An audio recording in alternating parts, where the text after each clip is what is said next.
Come up, step up one line. It's easy to see why photographer Gavin Phillips loves his job. Uno, dos, tres, woo! Bringing out the very best in his clients. Beautiful. In front of one of the most popular tourist attractions in town, a simple neon sign that's welcomed visitors to our fabulous city for 56 years. I think it's one of the most photographed signs in the world. And then on top of that, it's been in more movies than you can even imagine. But while this sign has thrived, others weren't so lucky. Oh, you have Alpine Village back there? Yes, Alpine Village. Casualties of shuttered businesses and demolished hotels. We had our hopes that we might get some more of the Riviera. Dawn Merritt is marketing director for the Neon Museum, a 2-acre campus that's preserving our colorful past, telling the story of Las Vegas, a history lit by tubes of gas. But there's a sign back here from the Green Shack, and that's from the 1930s. And global headlines from back in the day. Take, for instance, the design of the Stardust sign. Sputnik had just orbited the Earth the year before, and so it really ushered in that atomic age and had an influence on the fonts and the signage that was used going forward from that. And just like Las Vegas itself, this display is pretty unique. There's only one other similar neon museum in the entire world, and that one is in Poland. But are these just relics of the past? Has the day of neon come and gone? And to answer that, we went straight to the source. I don't think it'll fade away forever. I just don't believe that it'll ever be mass-produced to the level it was in the past.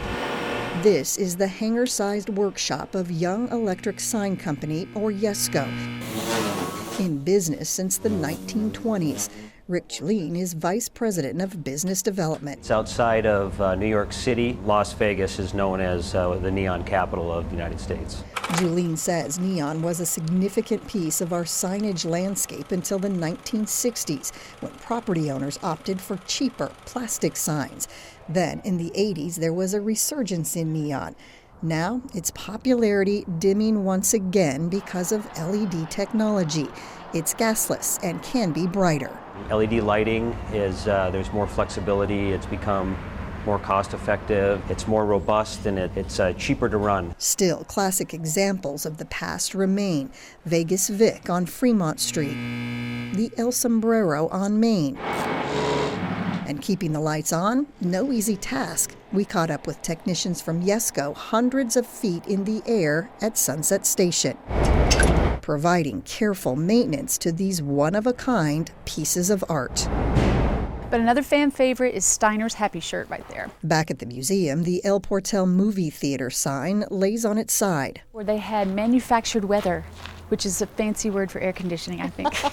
And the Moulin Rouge, thankfully spared from fire that gutted the historic casino in 2003. And Betty Willis hand drew that because she couldn't find a font that she liked. And then they fabricated a sign based on what she drew. Which brings us back to the welcome sign, another Betty Willis original. So we put everything that we had in those days into it. While sadly Willis passed away earlier this year, her work stands. 1, 2, and 3. Nice. LED may be the future, but here in Las Vegas, it's neon that still rules the night.